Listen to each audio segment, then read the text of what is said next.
So I graduated college back in May of 2020 with a BBA in finance, and my focus was really corporate finance, right? So we're gonna pretend like this is 2019, and I'm starting my senior year in college, and one of the things that I had to do was pick something that I wanted to focus on in finance, right? You have investments, real estate, corporate finance. There's so many things. You have nonprofit finance, so many things in finance that you can really focus on. So if you're senior in public school or public university, they're gonna allow you to pick a track. That's what they call them, at least at my university.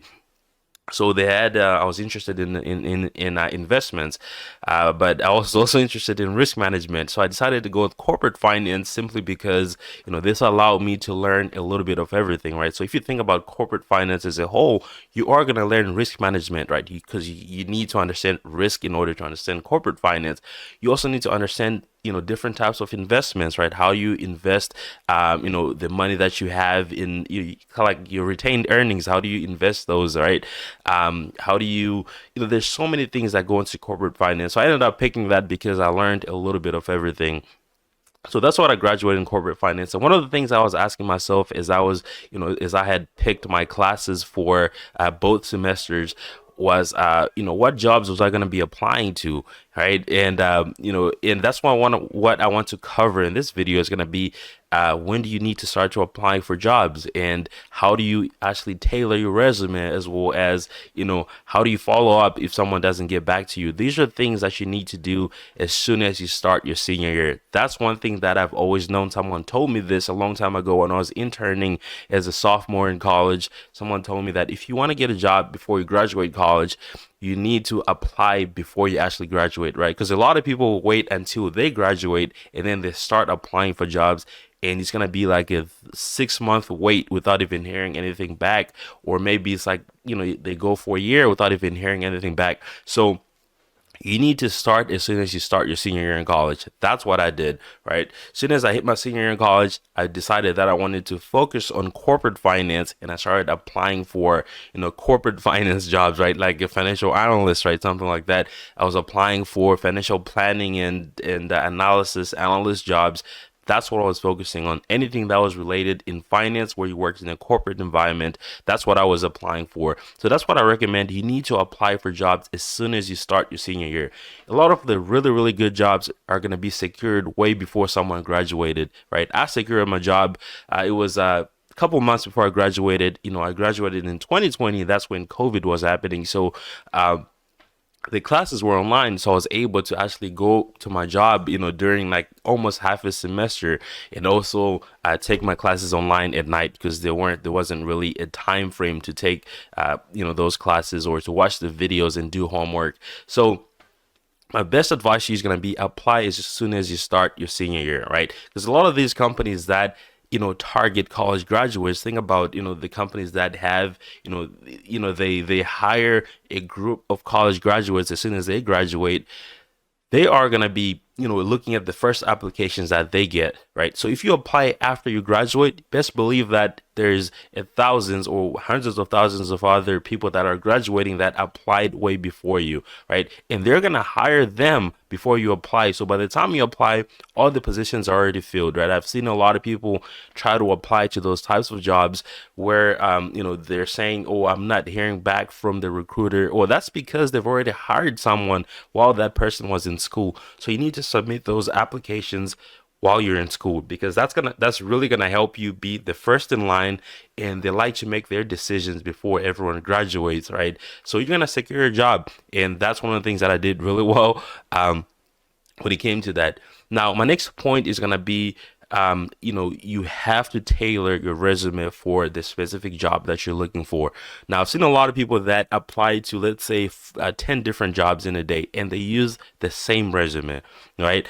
And that's really not going to help you, because you're using the same thing for different jobs that have different job descriptions, because you're not going to find two jobs that have the same description from top to bottom, right? So you need to tailor your resume to your, to the job description. And the way you do this is by just looking at the job description, look at some of the things that they're saying your responsibilities are going to be, and find a way to weave that into your resume, right?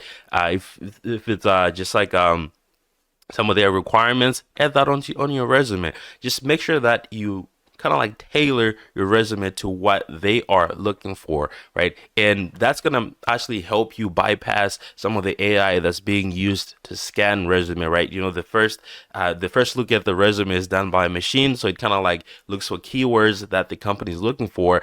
And if you don't have those keywords, then your resume is going to be sent to the trash. And then the ones that have the right keywords are going to be sent to an actual person that looks at them, right? So this helps companies filter out, some people that they would not even think that qualify for the job. So even you might qualify for the job, you might be the best talent ever, but if you don't have a resume that's going to be able to bypass that, that's not going to help you. And the best way to bypass that is going to be by you know looking at the job description and making your resume sound just like the job description. Now, I'm not saying copy and paste the job description. If the job description says this job requires you to be able to lift 50 pounds, right? And in your on your resume, you can put something like my previous jobs, or something like that. I was required to lift 50 pounds. This is just an example, right? So when they're looking at, okay, who are we looking for? And they're looking at your resume like, oh, they've actually done this in the past. Oh, it looks like they have this in their experience.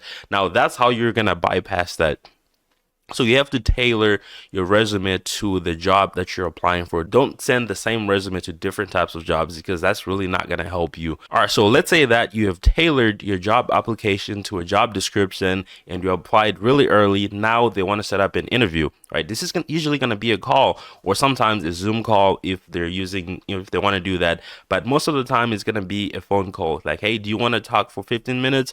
And this is called a screening call. So what they're doing is essentially putting a voice to the resume or putting a face to the resume. So they're going to ask you about some of the things that they might not be exactly sure about that are on your resume, or maybe something that you might not have put on your resume that they think you might have exposure to. So at that point they're already interested in you, but you're not the only one that they're going to be calling. There's a lot more people that they call just to verify, to kind of like measure who to invite to the interview next. So that is where I'll suggest that you really really need to fully understand everything that you put on your resume. So if you tailored your resume to a job description and it's something that you've never done before, and they ask you, hey, I just want you to expand a little more on this point here.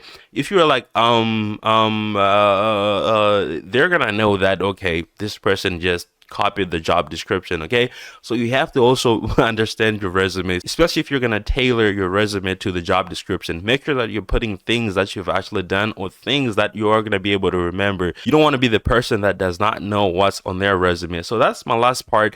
And just as an extra, usually what I would do is once I get off those screening calls, usually they'll give you their phone number or like email. If you have their email, you can send a thank you email. Hey, thank you for chatting with me. I look forward to hearing back from you, or something like that, where that you just show that you're interested, and it's also very professional.